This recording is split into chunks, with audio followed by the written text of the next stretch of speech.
أجبرونا على التصعيد.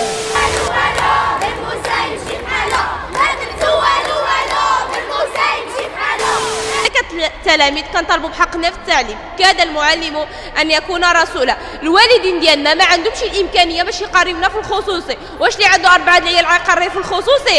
هذا الوقت هذا واحد وكيتقاتلوا معاه جوج. كيفاش والدينا غيقريونا في الخصوصي وعليك القطاع الثانوي مكلف؟ كنطالبوا بالحقوق ديالنا، راه بغينا نقراو، عطيو الحق للاستاذ باش يرجع يقرينا، راه بزاف، راه الامهات ما صابريش، وعيينا ما نشريو في الدفاتر وبزاف، عطيو الحق للاستاذ، راه باش غير نتوما بالسبب لهذا الاساسي، الله يرحم لكم الوالدين.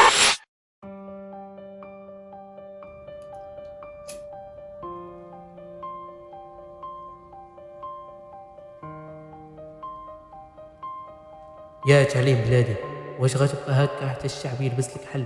كلشي يحقد على بلادو اللي تولد فيها وهو محقور وتزيدو تحقروا فيه. ويا تعليم بلادي، واش هذا حل من حلول؟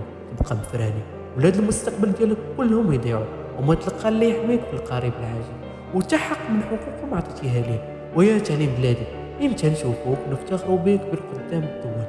امتى؟ يا تعليم بلادي، ولادك راك يضيعوا، واخا كنجتهدوا راسنا براسنا وكنديروا مجهود راسنا براسنا، حتى حنا عندنا بلاد وما فيها لا حرب الحمد لله، لكن حنا العكس، حنا بلا حرب والتعليم بلوكي نطلع ايرور ولاد الشعب. ويا بلادي، واش دائما غنبقاو هكا ولادك يضيعوا في الشارع وما عندهم ما ياكلوا وما يلبسوا، باقي غير التعليم بالفلوس؟ ويا بلادي ويا بلادي ويا بلادي، حليت عينيك لقيتك وقالوا لي راك خاسر بواحد الزيرو وما تيقش. يعجبني بلادي، فيه تاريخ اللي كبير وزوين، بلادي نور عيني، نور عيني، وبلادي فيه ما يتقال. انت غادي نبقاو معطلين في الحياة البيولوجية ديالنا اللي مهمة ومن أهم ديالها هو التعليم. ويا بلادي راه زينة، زوينة، زربي يا بلادي ديري شي حل.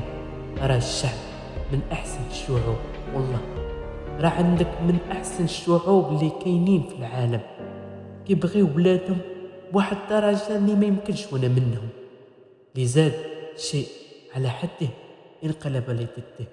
بلادي زينة، سربي يا بلادي قبل ما الصبر يطفى.